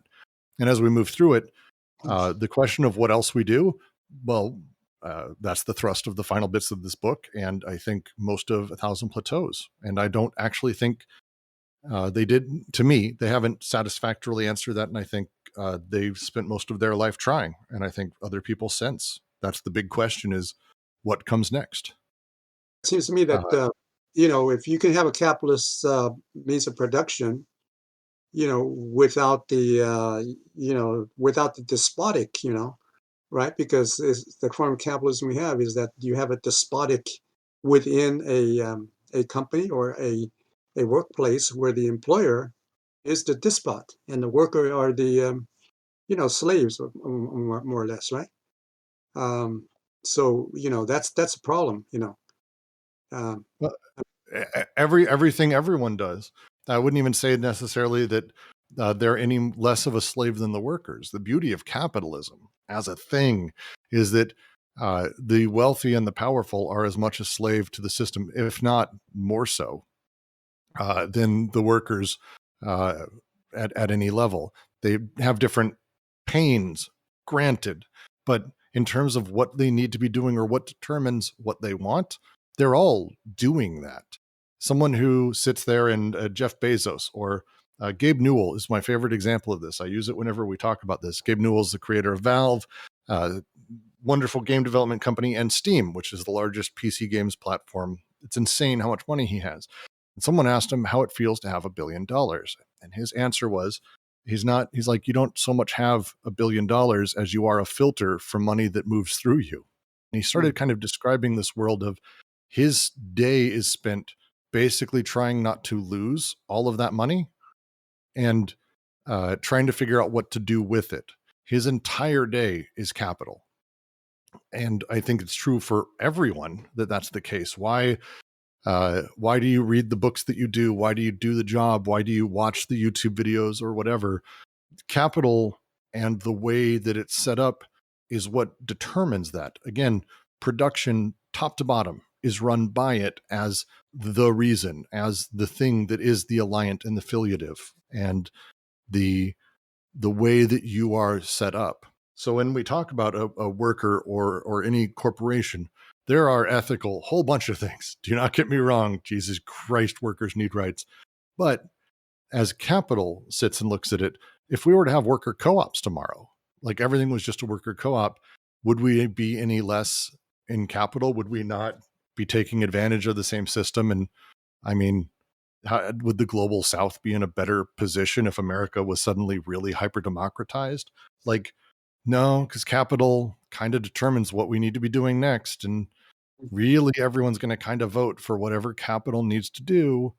So how does it, like, this changes everything. And as it changes things, that setup, that representation of what ought to be done, that's the big deal. It's a really amazing sort of setup for us that just controls. Here, though, and they'll be getting into what I just said kind of in the next few, and they got into it big time in the third chapter, 3.10. I just finished editing and posting 3.10 in our readings. The last one will be up Friday. 3.10 goes over this like in depth, and it's kind of incredible how they break down how capital operates, how it enslaves, how it controls, how it somehow becomes the quasi cause of all production, despite being absolutely nothing, and how it works. Here, very specifically, with Anti-Oedipus, this entire book is a rallying cry against traditional psychoanalytic theory that places a person, as they talked about in chapter 2, in a very particular triangle where it's you, mommy, and daddy, and you as the child. This triangulation, this force of the family being the privatization of all of these elements, makes a subject created through axiomatics. How do I tell my son how to behave? How does he learn how to behave at the store? The real question. Like, it's a thing to think through because it's been a weird experience. To go to the store, he wants to grab everything. Why the fuck wouldn't he? He's a fucking little kid. He's going to run around. He wants to grab toys. He wants to open them. He wants to grab candy. He wants to grab food. Especially though, now I can't let him do that. Fucking COVID. But on top of it, like, it's rude as shit. This is how it feels. Welcome to it. So how do I do it? Well, I tell him he can't. I tell him he shouldn't. I tell him we don't do that. That's not what's done. I give him absolutely nothing except the axiomatic of this is how you behave because. And there's no way for me to do more than that. The other option would be what? He gets arrested. You don't arrest 4-year-olds. He destroys a bunch of shit. Like, so we axiomatize, we privatize the teaching and the axiomatics of everything. And psychoanalysis is the tool that's used for that ongoing. And this is not just psychoanalysis. Now I would say they do the same sort of play through general counseling, general psychotherapy, sort of across the board. Because what we want to make through all of this is we want to make a person a proper person. And we tell them the double bind from the beginning. It's one of the earliest in the books. Do you want to be oedipalized or do you want to be lost to the world? And as someone who is neurodivergent and hasn't been normal my whole life, that's a hell of a thing to be told. And it's a thing you fight against. It feels awful. Are you going to be healthy and normal? Because if you're not, we don't know what's going to happen to you. You don't know. No one knows. And that's terrifying. And that double bind is where we all get. Are you going to be a well-adjusted person inside of the capitalist world? Psychoanalysis is here to make sure that you and your privatized world are going to do that. You are going to be this healthy, really good thing. And by the way, here's how you should think, and here's what you should be aiming for, and here's how you should behave. And this thing that is happening to you, this axiomatization of everything, as we play with these these new limits, these are the, as they finish the sentence with, these are the markings out of the interior limit that reduces social reproduction to restricted family reproduction. I hope that's a good explanation. This stuff is difficult. I've spent a lot of time reading secondary sources on this shit and thinking about it. But I adore the way that this thinks through it and how we raise our children and how we think through it, because I'm going through it right now, and so there's a lot of shit there. It's a lot. So in a way, capitalism and communism, they got amplified together at almost the same moment in time. I would generally, I think here I would argue we're not talking about communism in a meaningful sense. When we talk about capital, we're talking about just money, commodity, money choosing production. So it's not capitalism. It's not a laissez-faire as an economic system. It's capital, specifically money that operates not as pure commodity, but money that operates as investment and growth. The way that a person can own a factory and receive profits off of that. That's capital. Nothing else matters. There's a billion forms that this can take, but that singular, almost virus element, that's not capitalism. We're talking about capital, the socius. So in Russia, for example, or in China, I can tell you absolutely in China, they pick and choose where investment goes at a large scale. The Communist Party actively does this. Now, they're playing the world of capital. Sure, this may lead to some whatever, communist things, but they're playing with the flows of capital throughout all of this. That is their thing. Ms. Marx, did I misuse flows of capital? I think I had someone else who's corrected me on that. I'm not sure. I was only asking, historically speaking, after the publishing of Marx's book, in around 1888. Well, I think they would say that the intention, the road to hell being paved with good intentions, is basically the story of communism. The idea of, we're going to have this stateless state, whatever, it's great, classless state, let's go. But because underneath all of it, the production was determined by capital, it didn't really matter. Underneath all of it, they had a goal and a shape and a representation that they wanted to play with. And as these large-scale flows of desire are mediated, controlled, and axiomatized, these are the things that make the capitalist socius what it is. We may call it communism, we may call it social democracy, we may call it the Nordic version, whatever it may be. These are all capital. Communism as a thing, I don't even know if they would meaningfully have a conversation around that. To them, their version of kind of revolution and the next step is a completely different play. So to them, all of it is capital. All of it's capital. And it'd be hard to disagree with after you watch what happened with Russia, China, Cuba. Everyone's ultimately still playing the same space, some level of private property, some level of capital being the thing that organizes production. We need to have this factory here with this number of workers.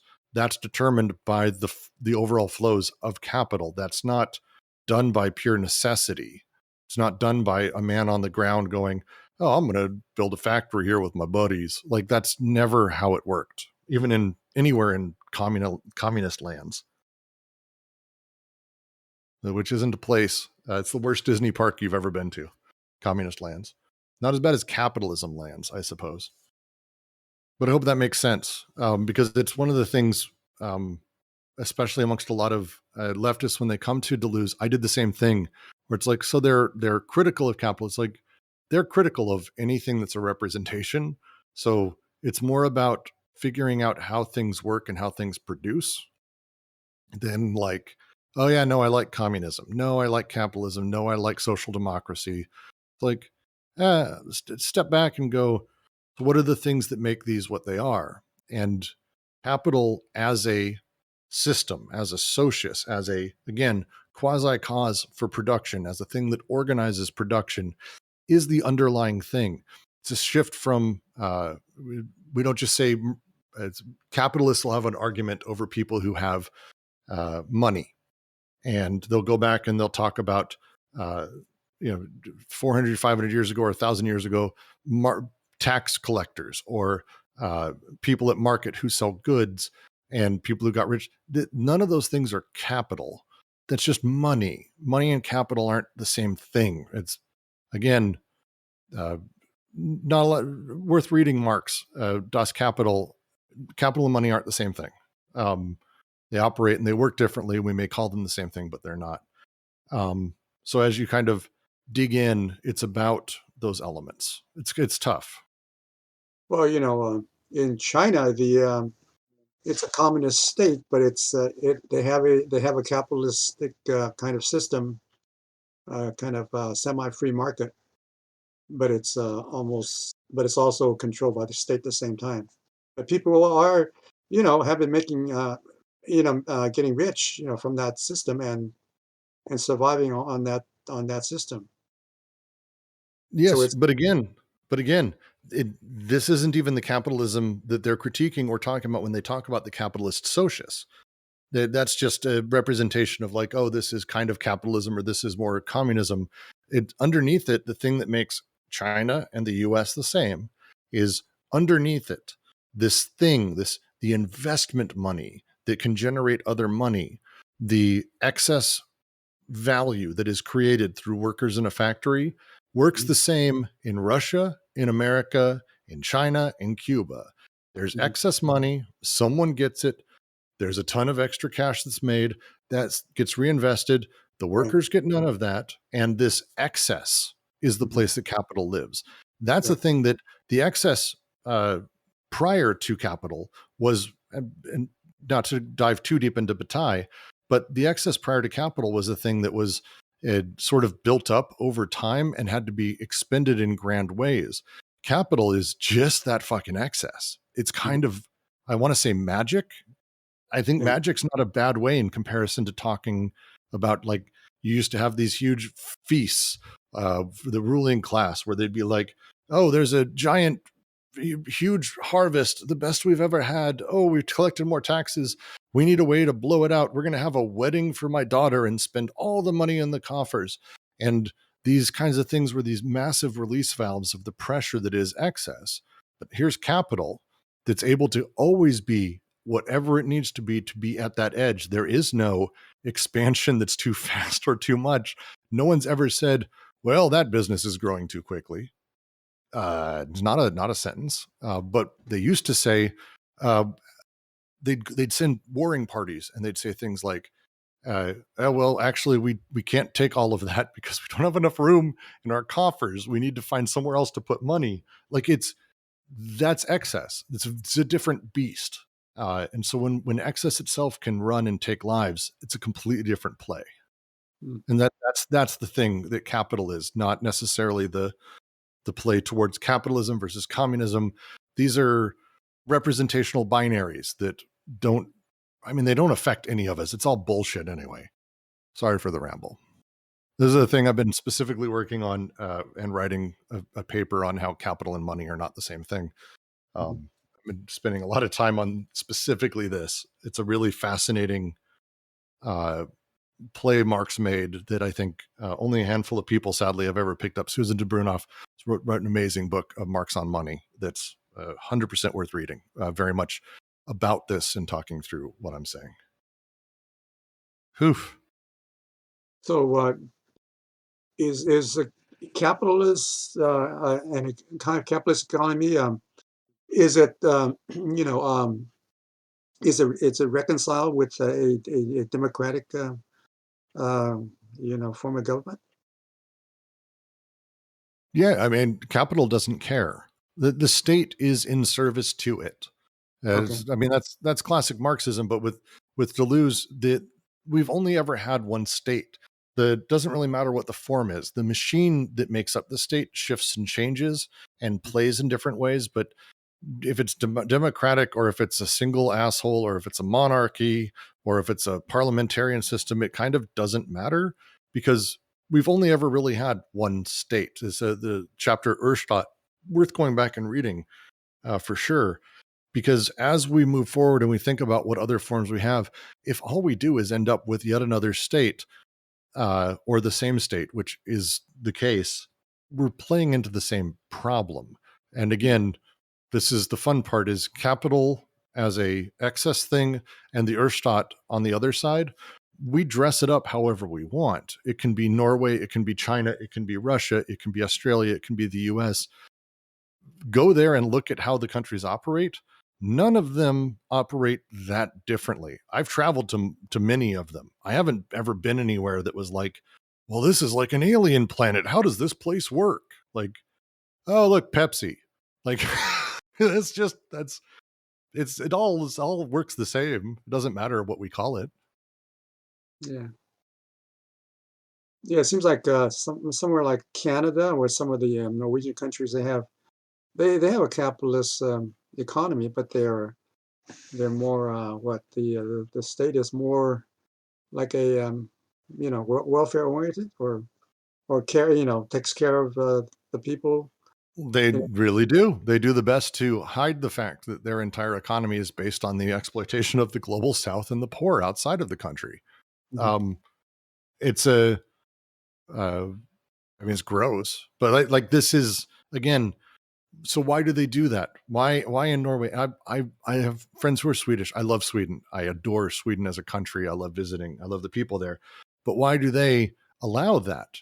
Because that's how production works. They have the wood they do because they make the purchases that they do. They have the coffee they do, the oil, whatever it may be. They actually produce mostly their own oil, but like they have all this shit that they import. What determines those prices? What determines why they're buying them? Why don't they, and they could, tomorrow shut down all of their shit and just kind of make everyone there slightly poor, stop exploitation across the board? They could do this. They actually have enough, in theory, enough money or self-sustaining ability. They don't, because that's just not how it works. And that's the fun of the socius. Mhm. Yeah. Socius sucks. Socius is bastard, man.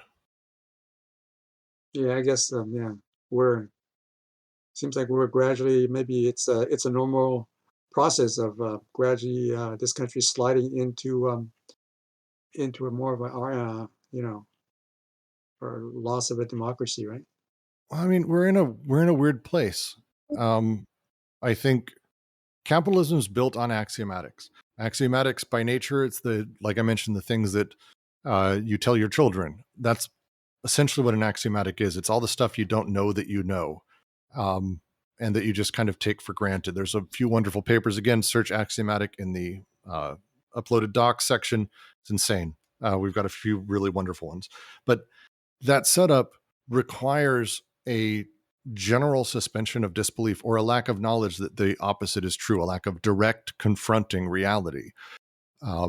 My father grew up in a time when he was told, and as an axiomatic for America, that the good succeed. Santa Claus gives presents to the good children, of course. These realities that he saw that actually paid off as far as he was concerned. And granted, he was a middle-class white guy from middle America. He did fine. He didn't do great, but he did fine. He ended up okay. And he raised us, and we're doing okay. But starting with my generation and you kids, it's a completely different beast. The imminent reality of experience breaks those axiomatics. They don't have a connection to lived experience in the same way that they do conservatives. People are always like, why do Trump voters believe X, Y, or Z? And then suddenly, oh no, now I want you to get the COVID. My uncle got it and he died and it's awful. It's like, well, couldn't you have cared about that before? It's like, no, because they live by the axiomatic, the rules of the world that are around them, because that's how capitalism has organized our generalized subjective productivity. So as we exist and as we grow, unless we have something that directly confronts that, we'll maybe adjust that thing. But the ability for us to go significantly beyond that and actually break any of these assumed bonds or assumed things is it's incredibly difficult. And you're certainly not going to know that you believe a thing. That's the nature of those unknown knowns. Various ones that I've had to get through My son didn't finish, simple ones. My son didn't finish all of his dinner. This was like a year ago. And I went, hey, before we have dessert, you've got to finish all of your food. And my wife looked at me and I went, why did I say that? Like, what the fuck is wrong with me? Like, I don't believe that at all. But you don't know that you believe these things. You don't think about it. That's the nature of the axiomatizing capital. It's an amazing sort of conception that you start breaking apart. So to go back, kids today, the world today has shown the lie of a lot of it, and not just kind of, like a significant lie. And the lived experience of a lot of people is not the land of the free, home of the brave, place of opportunity. If you work hard, you get ahead, blah, blah, blah. Yeah, you don't get what you work for. Meritocracy is bullshit. Like all these things that some people are fortunate enough to believe or be taught early on aren't true. Most of us are not. Most people believe these things generally. It's axiomatized. But the kids today are different, and they give me hope. They give me hope. As I was growing up, you could not say the word socialism or communism unless you just wanted to anger people. You just couldn't, and you didn't. It was not done, which is silly to say now. Old people know what I'm talking about. That's different now. Things are changing. I don't think we give anyone hope. Us old people, we all just need to die. That's how things change.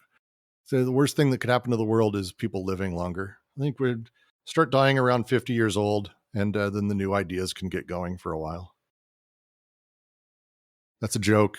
That was just an extreme statement. That was mostly not true, kind of true a little bit. Thanks. What was sorry for interrupting. Go ahead. What was the Greek state considered? What kind of economical system did they have? That's a whole thing. There's a couple of different places. Deleuze mentions that. Again, he's coming off of a lot of his stuff referring back to Engels, the piece that I linked to. The transition of the state, as he's referring to it here, towards the Athenian state, away from the Greek state, is a very interesting transitionary period. I would lean towards it being far more of the prehistoric socius, the primitive socius, as it moved and grew towards the despotic. And it's kind of what he's talking about. But again, these aren't hard, fast categories. There aren't just three types of government.